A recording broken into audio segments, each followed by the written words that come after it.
인사를 앞두고 있어서 혹시 그것 때문에 강요에 의해서 오신 분들 있으면 나가셔도 좋습니다.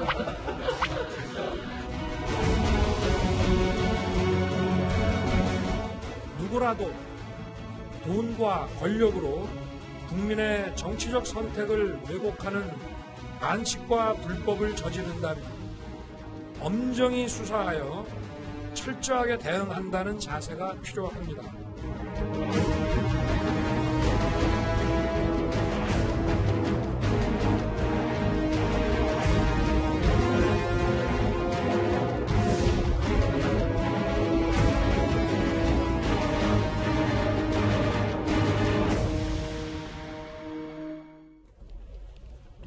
검찰 내부 분위기도 윤석열 사단대 추미애, 이성윤, 심재철, 이른바 추성철 라인으로 갈등이 좀 거세지고 있는 것 같습니다. 이런 가운데 법무부가 고의적으로 이번 검찰 인사에 대한 윤석열 총장의 생각이 어떻게든 공개되는 것을 막고 있다는 논란이 있습니다. 윤석열 패싱이 기정사실화된 건 아닌지 모르겠는데요. 먼저 윤석열 총장의 목소리부터 듣고 오겠습니다. 정치 경제 분야를 비롯하여 사회 곳곳에 숨어있는 불공정에 단호히 대응하는 것은 우리 헌법의 핵심 가치를 지켜내는 일입니다. 검찰총장으로서 저는 여러분의 정당한 소신을 끝까지 지켜드리겠습니다. 사실 지금 국민들이 제일 궁금해하는 것도 사실 윤석열 총장이 어떤 생각을 갖고 있는지일 텐데, 이도원 의원. 네. 그런데 최근에 자유한국당 김도부 의원이 윤석열 총장의 입장문을 듣고 싶어서 요청을 한 적이 있었더라고요. 자세히 좀 설명을 좀 부탁드릴게요. 그러니까 1.8 이른바 이제 검찰 대학살 인사라고 나니까 이제 윤석열 총장은 어떤 생각을 하는지 국회 법사위원회에서 그 질의를 했는데 대검에 직접 하지 못하니까 이제 법무부를 통해서 한 거죠. 법무부를 통해서 전달한 게 1월 9일인데 그 법무부가 그거를 며칠 갖고 있다가 이제 12일쯤에야 아마 대검에 전달한 것 같고, 윤 총장은 본인의 생각을 담은 한 A4 용지 한 장 정도의 그 답변서를 법무부에 15일날 그 전달을 했다고 합니다.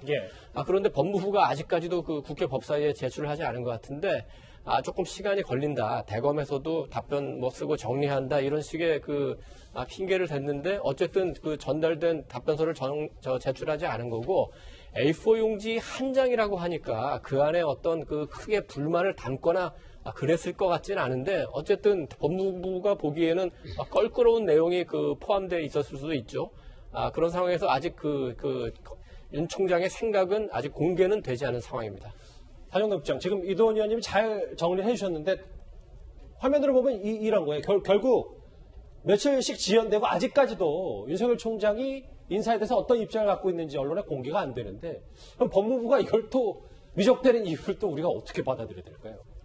기본적으로 보면 법무부가 윤석열 검찰총장의 의견서를 보니까 이거 국회에 제출하면은 여러 가지 또 이제 파문이 일겠구나 이런 생각을 했을 것 같은데, 일단은 그 A4 용지 한 장짜리에 긴 얘기는 안 들어가겠지만 이번 인사에 대한 윤석열 검찰총장의 자기 자신의 평가가 들어가 있지 않겠습니까? 기본적으로 검사장급 이상 인사니까. 그리고 또 하나는 자기 자신의 의견이 왜 검사장 인사를 할 때 제대로 반영되지 않았는지 그거에 대해서도 자기 의견이 있을 가능성이 있습니다. 그러면은 그것이 그대로 고스란히 이제 국회에 갔을 때 법무부가 상당히 곤혹스러운 입장에 처할 수 있으니까 지금 추가 검토가 필요하다 법무부가 했는데, 대검에서는 더 이상 내 의견이 아니다. 나는 더 이상 거기다 추가 수정, 검토할 사항이 전혀 없다라고 얘기를 하고 있지 않습니까? 저는 법무부가 이거를 자기 자신의 의견이 아니기 때문에, 자기 자신의 의견, 장관의 의견도 아니잖아요. 검찰총장의 의견이기 때문에 거기서 자기들이 무슨 검토를 해야 될 이유는 없다고 봅니다. 그렇죠. 그냥 받아서 그냥 내주면 되는 거죠. 그 다음 문제는 그 다음 문제인 거고요. 김주옥 교수님. 그래서 정치권에서도 이 요청한 법사위 김도부 의원은 이 정도로 법과 규정, 관례 등을 무시하는 막무가내는 처음 본다. 사실 그 입장도 받아들여진 것도 아니고 묵살된 인사 의견인데, 그걸 갖고 이제 본인 의견을 냈는데 공개가 안 되고 법무부는 지금 계속 묵히고 있다. 이건 어떻게 받아들여야 될까요? 그러니까 이 문제에 관해서 대검의 입장이 나온 게 뭐냐면 윤 총장 답변서에 추가 수정 및 검토할 사항이 전혀 없다. 그렇죠. 그 내용 그대로다. 규정에 따라서 법무부가 국회 자료를 제출하면 된다라고 얘기를 한 거고, 당연히 그 검찰 같은 경우 마찬가지지만 이번 인사와 관련해서 다 아시겠지만 다 패싱에 대한 부분이 분명히 있는 거고 예. 검찰 내부의 의견이 전혀 반영되지 않았음에도 분명히 있었던 거죠. 그런 부분에 대해서 소위 무슨 뭐 공개적으로 밝힌 것도 아니고 법무부에다 그 의견을 제출한 거죠. 왜냐하면 지금 제가 볼 때 일선 검사들 같은 경우 상당히 좀 출렁이고 있는 것 같아요. 이 중간간부급 인사와 관련해서 소위 적어도 검사들이 느끼고 있는 그 생각은 뭐냐면 살아있는 권력마저도 제대로 수사하지 못한다면 검사의 권위가 쓸 것인가에 대한 부분 그리고 검찰을 국민이 어떻게 볼 것인가에 대한 부분이 분명히 있고 이런 내용들을 검찰총장이 아마 비공개적인 내용으로 한 장짜리로 반영을 했지 않겠습니까? 근데 그런 내용에 대해서 소위 국회에서의 증언 감정에 관한 법률에 의해서 당연히 줘야 될 사안에서 주지 않았다고 얘기한다면 많은 부분들 생각할 때 그 한 장짜리 내용과 관련해서 법무부가 밝힐 수 없는 무슨 내용이 있구나. 그럼 반증은 뭐냐면 법무부가 인사 과정에서 무엇이 문제가 있었구나라고 반추할 수 있는 부분이 아니겠습니까? 저는 그런 혐의를 두지 않기 위해서라도 당연히 법률에 정해진 방식대로 그리고 검찰이 요구하는 내용들을 제기해서 사회적 토론을 하면 되는 거죠. 저는 저것마저도 계속 감춘다는 점 문제가 있다는 생각이 들어요. 그러시겠죠. 말씀 쭉 들어보니까 한 장짜리 윤석열 총장의 입장문이 더 궁금해지기도 하고요. 알겠습니다. 정태현 변호사님. 네. 화면 같이 보시면 그런데 지금 윤석열 패싱이 이게 하나뿐만 아니라 저희가 한창 논의했었던 윤석열 총장이 특별 수사팀을 만들려면 추미애 장관 허락받아라. 이 부분도 어제 국무회의 넘어갈 때 조용히 끼어났다는 보도가 나왔거든요. 저 직제 개편안은 사실은 단순히 윤석열 총장에 관한 견제일 뿐만이 아니라 법무부 장관이 직접적으로 일선 수사에 관여할 수 있는 그런 근거 규정이 되기 때문에 검찰의 정치적 중립에 굉장히 위협적인 그 규정입니다. 왜 그런가 하면 지금 외국의 경우도 마찬가지지만 이 법무부 장관은 정치인입니다. 대통령의 부하죠. 그런 정치인이 검찰 수사에 관여를 막기 위해서 우리 검찰청법 8조의 경우에도 구체적 사건에 대해서 검찰총장만을 지휘 감독합니다. 그래서 중앙지검에 누가 어느 검사 뭐 해라고 못하게 되어 있습니다. 그걸 하면 불법이에요. 그런데 만약에 각 검찰청에서 지금 만든 규정을 보면 검찰총장뿐만 아니라 각 청도 똑같이 해당되거든요. 그럼 예를 들어 지방에 있는 검찰청에서 뭔가 특별한 수요가 생겨서 특별팀을 짜겠다. 이렇게 되면 장관한테 보고를 해야 됩니다. 그래서 이걸 이러이러한 이유로 짜려고 한다. 그러면 장관이 하지마 그러면 못하게 돼 있거든요. 그러면 결국 검찰이 살아있는 권력에 대한 수사를 할 수가 있겠습니까? 불가능해지는 것이고 이것은 결국에는 검찰의 정책 중립성을 중대하게 침해하는 아주 나쁜 그런 규정이라고 볼 수가 있습니다. 정 변호사님 하나 더 여쭤볼게요. 핵심은 이건 것 같더라고요. 그러니까 윤석열 입장문도 왜 법무부가 공개를 안 하는지 그리고 이 부분도 왜 조용히 끼워 넣는지 그러니까 어떤 절차보다 그걸 좀 무시하는 부분이 좀 더 논란에 부각이 되는 것 같더라고요. 아마 저런 규정은 원래 이제 그 대통령 고치려고 그러면 40일간 입법 예고를 거쳐야 되거든요. 그렇죠. 저런 내용이 들어왔으면은 우선 형사소송법 학계를 포함해서 많은 비판과 반대가 있었을 겁니다. 그러니까 그냥 딱 감춰서 그냥 통과시켜버리는 거죠. 알겠습니다. 자, 이런 일련의 흐름들이 윤석열 건너뛰기, 그러니까 검찰 때리기가 너무 과도한 거 아니냐, 이런 여러 목소리도 분명히 있는데요. 오늘 더불어민주당의 이해찬 대표가 한 라디오 방송에 출연해서 이렇게 말했습니다. 과잉 수사하는 거를 말하자면 어느 정도 제한하는 거지. 실제로 작년 8월부터인데 그렇게 요란을 떨고 이제 해왔는데 지금 결과가 뭔가요? 여당 대표, 집권 여당의 대표는 과잉 수사하는 걸 좀 제한하는 거다. 여론 떨었는데 도대체 수사 결과 나온 게 뭐냐. 글쎄 지금 당의 비판도 좀 목소리가 거세졌어요. 이동희 의원님. 네. 그런데 윤석열 총장 묘안이 있다. 제목은 느낌표를 달아봤지만 정말 묘안이 있는 건지 좀 알아봐 주십시오. 지금 이제 화면에 나오는 대로 여러 가지 지금 고난의 환경인 거죠. 일단 18 인사 때 참모들이 다 바뀌었죠. 대검에 9명의 참모가 있었는데 8명이 바뀌었고 1명 바뀌지 않은 사람은 조국 전 법무부 장관이 장관 당시에 임명한 감찰부장입니다. 그러니까 참모들이 다 바뀌었고 두 번째는 조직, 직접 수사부가 폐지되고 축소되고 특별수사단도 설치할 수 없기 때문에 어떻게 보면 손발이 다 진짜 표현하는 대로 잘린 거 아니냐 이런 평가를 할 수 있는데 아마도 윤 총장에게는 이제 시간과의 싸움이 될 것 같습니다. 단기전으로 갈 수도 있고 좀 더 오래 갈 수도 있는데 단기적으로는 일단 조국 일가 비리 사건은 이제 기소 단계가 갔고 유재수 전 부시장 감찰무마 사건도 일부 기소가 되면서 이제 수사가 진행 중이지만 가장 중요한 사건은 지금 울산 하명 수사 및 선거 개입 그 의혹 사건 아닙니까? 이 수사는 청와대 핵심을 겨냥하기 때문에 굉장히 그 중요한 수사가 될 수 있는데, 이 수사도 굉장히 단기간 내에 기소를 할 수 있다는 의견이 있습니다. 지금까지 그 언론에 보도된 것보다 상당히 진척된 부분이 있고, 일부 부분에서는 그 내부 아마 제보자가 있지 않느냐 싶을 정도로 새로운 증거들이 나와서 이 부분까지 전격 기소하면서 단기적으로 정면 돌파할 수도 있고, 그렇지 않으면 내일 이제 2차 인사가 나지 않겠습니까? 그렇죠. 그리고 바로 이제 설날 연휴에 들어가는데, 이 기간 동안에 우선 그 검찰 내부의 의견이 어느 정도 흔들리면서 한번 조정이 될 거고, 또 이런 모든 사태에 대한 국민들의 어떤 민심이나 여론이 조성될 가능성이 있습니다. 그렇게 되면 그 이후의 상황이 새롭게 전개될 수 있고, 조금 더 길게 보면은 4월 총선 이후에 그 총선의 결과에 따라서 또 검찰의 상황도 굉장히 많이 바뀔 수가 있습니다.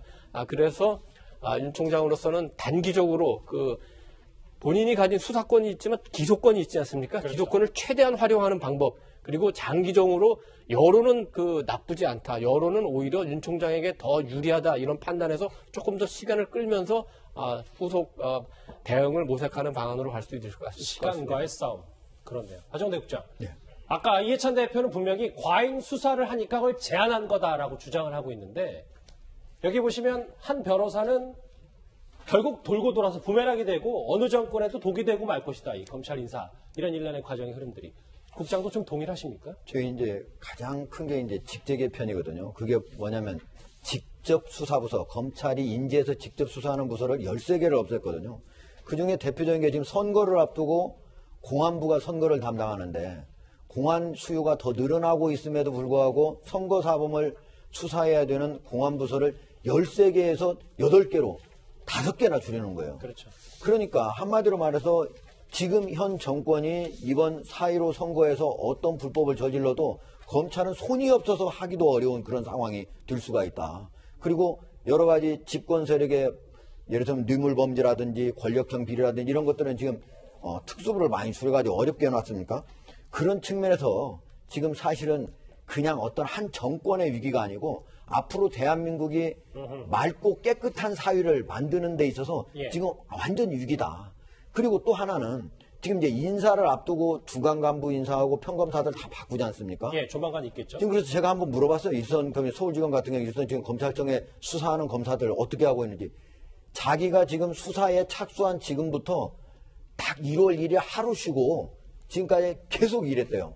잠자는 시간 빼고 계속 일해. 앞으로 지금 내일 저 간부 인사가 나오게 되는데 2월 3일자거든요. 그래서 2월 2일 날 가기 전까지 잠자는 시간 빼고 일할 거라고 얘기를 합니다. 그러니까 수사팀이 바뀌면 그 수사 결론이 바뀔 수도 있다는 불안감 때문에 그렇습니다. 속도를 낸다는 말씀이죠. 그러니까 지금 현재 수사를 하고 있는 검사들은 진짜 사명감으로 2월 3일까지는 2월 2일 사실은 가려면 여러 가지 할 일이 있거든요. 그런데도 불구하고 2월 2일까지 일하겠다고 그런 사명감으로 하고 있는데 정권에서 지금 그거를 막겠다고 한다는 거는 제가 보기엔 앞으로 역사 10년 이후 역사 쓰는 사람들, 사가들의 그런 어떻게 쓸 것인지로 한번 생각을 해봐야 될 겁니다. 자, 그런데 이렇게 검찰 인사를 코앞에 둔 참 공교로운 시점에요. 추미애 장관이 취임 후 처음으로 일선 검사들과 만났습니다. 자신의 어린 시절 사례를 들면서 농담을 좀 던졌는데 이게 좀 주목을 받고 있습니다. 그 장면부터 만나보시죠. 조금 눈치 보죠. 저의 담임으로 배정되신 분이 제가 볼 때는 좀 못마땅해요. 그 선생님이 갑자기 첫 수업 시간에 내가 싫은 사람은 나가도 좋아요. 이래서 난 그 말을 진짜로 안 하고 제가 말을 따서 담담하게 앞문으로 탁 나갔어요. 지금 인사를 앞두고 있어서 혹시 그것 때문에 강요에 의해서 오신 분들 있으면 나가셔도 좋습니다. 하셔도 제가 전혀 불이익을 드리지 않을 테니까. 저 자리 자체는 16일에 있었고 공개는 법무부를 통해서 어제 공개가 영상이 됐는데 김종욱 교수님. 네. 글쎄요, 지금 시점이 미묘한데 물론 뭐 정말 농담, 선의, 분위기를 좀 좋게 만들기 위해서.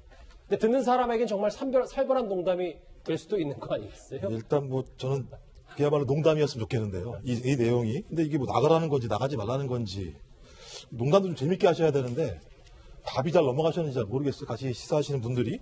저는 제가 볼 때 저 얘기는 뭐냐면 나는 마이웨이 레츠고 할 테니까 따라오든지 말든지 알아서 해라. 이런 느낌이 좀 들었어요. 근데 저는 저렇게 가면 안 된다는 생각이 들어요. 법무부 장관이나 검찰총장이나 검사랑 같이 가야 되는 거죠. 근데 왜냐하면 다 아시겠지만 저는 이건 정치적 인사의 실패를 반영한다고 봐요.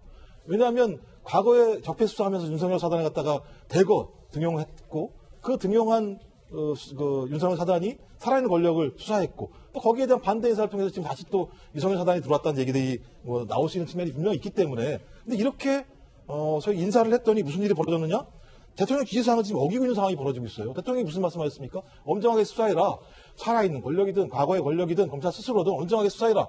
이 부분에 대해서 사는 사람들이 지금 이렇게 많이 지금 의혹을 느끼고 있고 또 거기다가 또 뭐하냐면 형평성 문제와 관련해서 형평성 있게 해라라고 얘기했는데 제가 볼 때는 그냥 과잉금지 원칙만 어기지 않게 되면 기소할 내용이 되면 기소하면 되는 상황인데 이거 가지고도 왔다 갔다 하는 상황이 벌어지게 되니까 인사 하나가 대통령 지시사항까지 어기게 되는 상황이 가게 되고 농담이 농담으로 들리지 않는 상황이 되고 있다는 생각이 듭니다.